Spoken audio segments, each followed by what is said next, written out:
Yeah, there, folks. Hellcorrex here, and welcome to Thoughts from the Inner Sphere, episode 72. And today we're gonna be talking about one of my favorite little mech. It's not really a mech; it's a vehicle. I've been wanting to start this vehicle series since the beginning of the year, since we moved into this book. We're gonna start off with a little Savannah Master.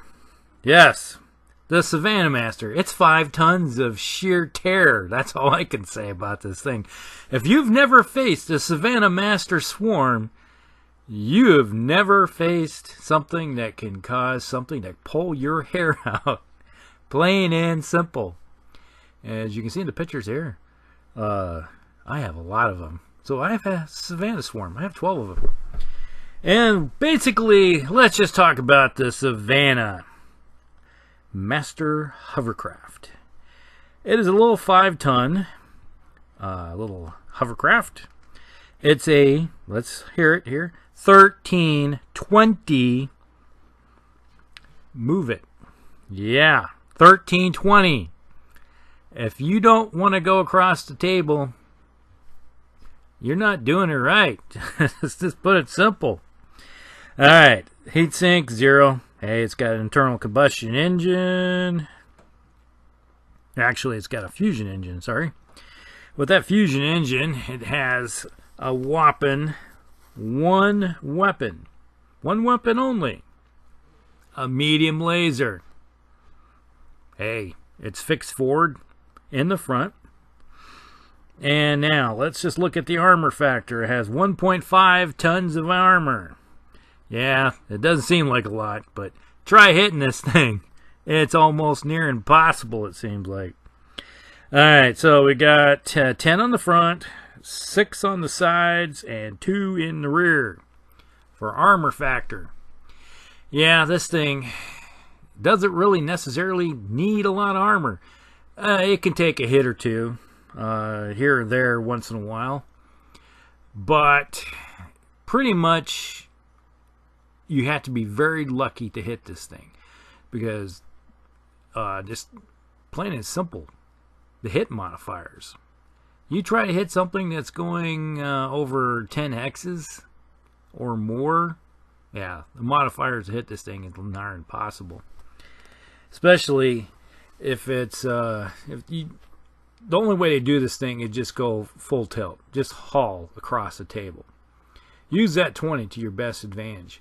Now, when you're going 20, there's, be honest with you, I don't think there's ever been a game where I never had at least a 4+ modifier, because you're going to be just flying across the table.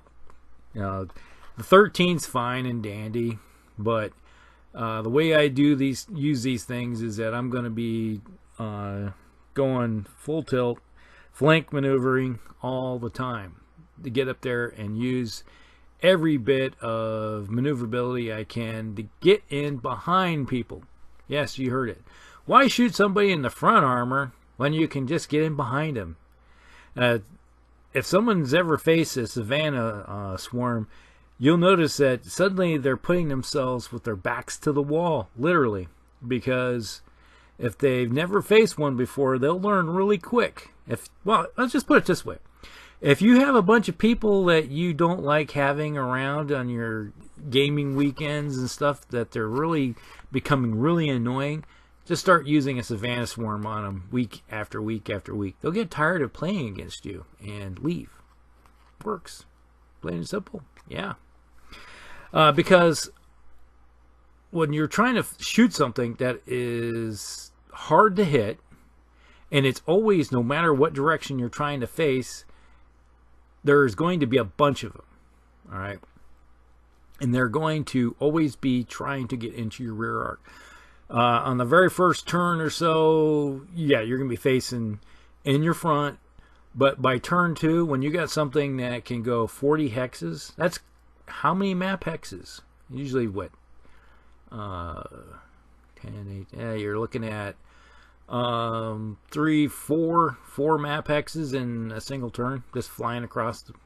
Now, if you want something that wants to be a spotter and use it for spotting for LRM fire, This is the little bugger that can do it really quick, because they can get in behind somebody and fly in and then do spotting if necessary. They can be a good scout. With that medium laser and that up to 20 hex maneuverability, usually you're going to be looking at around 15, because you got to probably make a couple turns and stuff. But when you can do that, you're looking at pretty much getting into somebody's rear arc and constantly trying to put 5 points of damage into someone's rear. Yeah, you may put it in an arm or a leg. Okay, that's fine. But most of the time, the average die roll is going to be a 6, 7, or an 8. You're looking at hitting somebody in the rear arc. A 5-point shot here, 5-point shot there. That may not seem like a lot, but if you ever faced 6 to 10, 12 of these things, and they're all in your rear arc of some mech, a assault mech will find itself suddenly with lots of internal structure damage, and nothing really is being tore off the front where they have all the armor. Yeah, some may go in the legs, some may go in the arms, but eventually I've tore Atlases apart with a Savannah Swarm really quick. They'll turn around and say, okay, we're going to turn and face the other direction. Well, if you got any follow-on mechs, are they going to do that? No. Or they may try to turn and put themselves where they have their back to the wall or something, and then suddenly you'll see the old Savannah Masters do a loop-de-loop type thing where they go fly out, do a big circle, come back, and then get behind somebody else and do a swarm attack on somebody else. And pretty much what the whole purpose is just crit hunting. You're looking for knocking out weapon systems and hitting ammo. There's been many games where I played with my Savannah Swarm where I just blew assault mechs, heavy mechs, medium mechs to pieces. Just nuked them off the face of the earth. And then when you got 12 of those guys, and say in a fairly large game, it's suddenly going to be one of those circumstances where an individual is not going to be very happy real quick, because you're just going to be one mech here, one mech there. I don't know of any mech out there that can handle up to 60 points of damage in a typical swarm that I usually can field.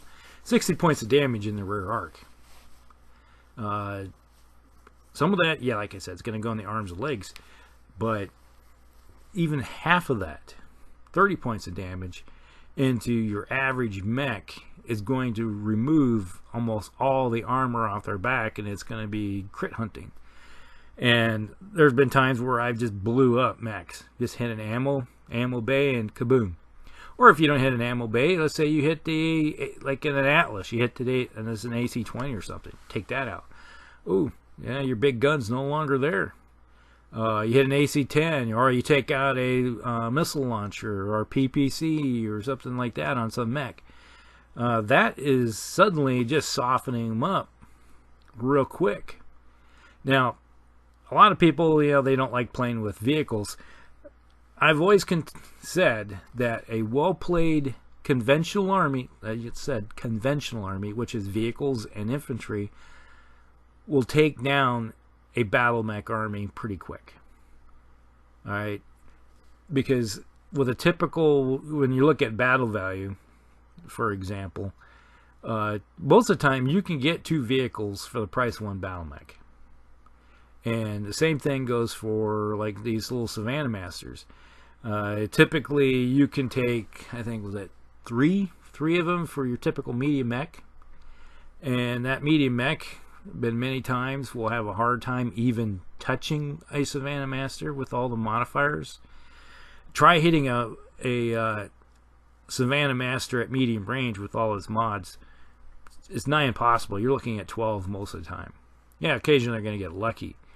It's not until they get into close point blank range that you're actually going to see them doing anything. Have a good chance of hurting them, and that's usually, we're talking 10s in most cases. And even with 10s, it's like if you have any follow-on mechs, and my experience is that there might be some mechs out in front of them. They can have a chance of hitting the Savannah Masters on a 10, or they can go after and hit on a 7, maybe an 8 on a battle mech. Most of the time, most people are going to go after the battle mechs. And it's like, fine, go ahead. You can do that. And if not, you can shoot at the Savannah Masters. Yeah, if you hit one, it's a good possibility that if you hit it with like an AC-10 or something like that, you're going to take it off the board, possibly. But it's going to take 2 hits with an AC-10, because the first one's just going to remove the armor on the front. It's still going to have the internal structure. That's all you've done, is just remove armor. The second hit will kill it, but you got to hit it twice. And I've been times where I've seen guys will focus fire just trying to kill one Savannah Master. They'll fire 4, 5, 6 mechs at one Savannah Master and just hope to kill one of them, just through sheer number of dice. Eventually it gets done, but there have been times where I've taken out a heavy mech with, like, you took out a little Savannah Master, and I just took out a heavy mech. I'll take that every day. I'll trade one little 5-ton Savannah Master with a medium laser for a medium or heavy mech. I'll take that trade every day. And eventually, it's going to get worn down. Because with that many little guys running around, when it comes to initiative phase, how are you going to outmaneuver that many little guys? It's hard to do. You just can't do it. So that's pretty much everything I got to say about the Savannah Master. It is well worth looking at. If you've never looked at it, check it out. They're cheap. They're easy to paint. Just go out and get yourself some plastic hex bases that you've seen. I've had, go look in the archives back in my some of my painting stuff I talk about in the painting stuff is where you can get some plastic hex bases, put a little bit of putty on top, mount that sucker on there, and next thing you know, and with one packet of blister pack of these guys, you're going to have people pulling their hair out. Have fun. Enjoy. Hellcracks out.